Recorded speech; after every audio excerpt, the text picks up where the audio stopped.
Hey, it's Vinny. Woo-wee! Meta is a stock that I have been so bullish on. I've been bearish on. It has been an absolute roller coaster ride over the past year. I've owned it for a few years now. It is a stock that has not fared well over the past year, down much more in the broad market, 60% over the past year. So what I ultimately decided to do a while back was I sold 1/3 of my position. I sold it at the top. Psych, no, I didn't.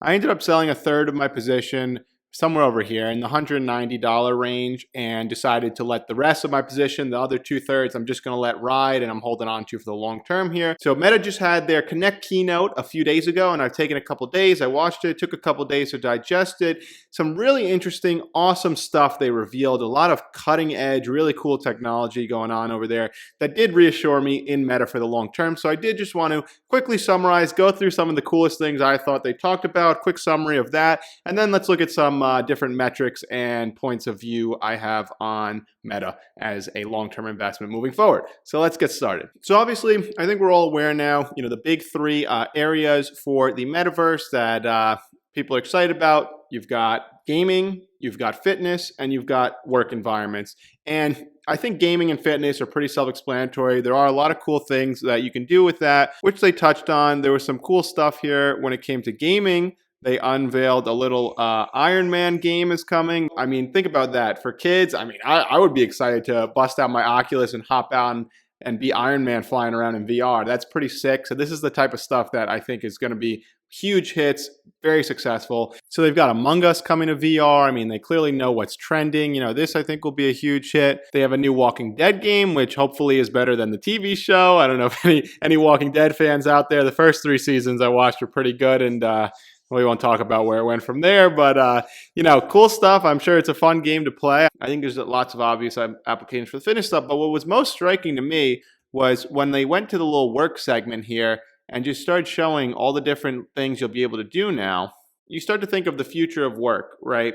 Versus, right now, remote work, everyone's just on a Zoom, you're looking at a screen, everyone's getting Zoom fatigue. It's really not a good time. Versus if you could put on a headset, be in this world, this realistic world, and then they were talking about, you could separate, go into breakout rooms. And this part, I think, was what was coolest. I'll play a little snippet here. Discussions in the same room, and with sticky notes for whiteboarding, you're going to be able to have group discussions and brainstorm in ways that you just can't do on video alone. We're also working on a new feature to import and review 3D models in a workroom. So I think all that stuff is cool, the 3D modeling, and also that whiteboard thing was really interesting to me because just think about that. It's a lot easier to, brainstorm, work together as a team with people, go into small breakout rooms, be able to write ideas out. And now you can do all this without office space. I mean, how much longer do you think we have until companies realize, why are we paying all this rent for expensive city real estate that nobody wants to come commute into, or pay to live in an expensive city? I just feel like that's the future of work here. I mean, it makes sense. So that's probably further down the line, but just seeing that they are advancing, it's not just, you put on a headset and you're looking at someone else. You're going to be able to do all these different interactive features within that working world. I thought was very cool. They unveiled a new product. It's going to be costing $14.99. And they even had Satya Nadella on. So this was another thing that was very interesting to me is that they are forming these partnerships with all the right companies. Meta's got a partnership with Microsoft. They're working with Ray-Bans. They're working with Accenture. All these different companies. The avatars are advancing. They're getting better. As you can see here, they're even starting to incorporate the legs and really get the full body. And some of the more cutting edge stuff too, they're starting to focus on facial expressions and really being able to see emotions in this world, because obviously that's a huge part of communication, is seeing the faces people are making. So there's lots going on. They've got an avatar store where they're now selling you virtual clothes, like a Fortnite thing. There's so many ways they're going to make money from this. But the thing at the end that was one of the most exciting things to me was, we'll watch a couple minutes of this. There was some really cool technology they displayed here. And with another quick movement, I can answer while I'm on the move. Or I can even take a photo. Now the goal here is to make these interfaces faster, higher bandwidth, and a lot more natural. Two people playing an arcade game with EMG. They're both using the same gesture, but because no two people are exactly alike, they do it in slightly different ways. So I thought this was really cool. They've got this research prototype underway. It just goes to show there's a lot more to come here when it comes to metaverse. But basically, they were talking about this wrist thing here. as like the next generation of a mouse. You know, the mouse was a huge technological innovation, able to scroll around, click stuff, and this could actually be an even more efficient way to just really, with a slight movement of your hand, really not even having to move it, you could be selecting different things on screen. You could be playing the game as they are here. Lots of applications, I think, are going to come out of this, and technological innovation. So if you watch here in this video, you can see that he's barely moving his hand, and he's controlling the character in the video game. Almost no hand movement. This is a genuine transformation. So I think that this is really cool. You know, there's lots of stuff like this that they're doing. So let's look at some other stuff with Meta, what this business has going for it, and maybe some potential issues. So let's start with some pros. Meta is looking very cheap here. It has a PE ratio of 10. For comparison, Pepsi has a PE ratio of 24. It's pretty crazy when we're living in a world where Meta is valued that much more cheaply on a PE scale, at least, to Pepsi. Just very interesting to see. And, you know, I don't live and die by the PE ratio, but it does appear here that if what Meta is trying to do with the metaverse works out, that this is a very cheap price to pay for the stock. But just moving beyond the metaverse stuff, you know, obviously we're still early with that. They're the first mover, and there's a huge reward to be captured, right, if they can execute on this. If we just take a look at some ratios, I've been big into ROE, or return on invested capital, return on equity. They're all very similar. And for this sake here, ROE and ROI are both the same for Meta, and they're very high. So this just shows you that the money that this company invests, how much profit they're making off it. So the higher the number, the better. And I'll give you guys some comparisons so you could kind of relate.